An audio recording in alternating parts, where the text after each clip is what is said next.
Opposition Leader Matthew Guy has hired a replacement for Mitch Catlin after earlier refusing to answer questions regarding the former Chief of Staff's resignation. Mr Guy's childhood friend Nick McGowan, who was pre-selected to stand for the North Eastern Metropolitan Region in Victoria's upper house, will become the Opposition Leader's new Chief of Staff. Mr McGowan's first task will be to develop a code of conduct for opposition staff in Victoria, according to the State Liberal leader. Mitch Catlin stood down as Mr Guy's Chief of Staff last week after reportedly asking a Liberal Party donor to make a payment to his private business. Both Mr Catlin and Opposition Leader Matthew Guy have been referred by Labor to IBAC, the Ombudsman and Victoria Police as a result, just over 100 days ahead of the state election.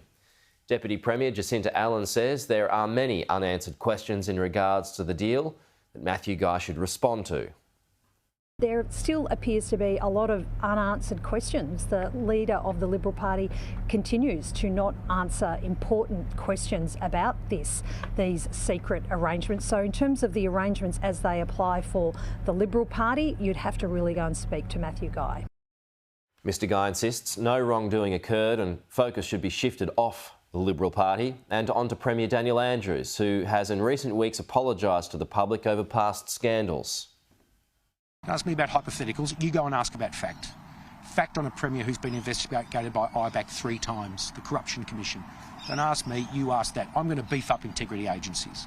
I'm not going to cop any more of this hypothetical. You go and ask the Premier who's been investigated by 3 corruption agencies. Then I'll talk about that.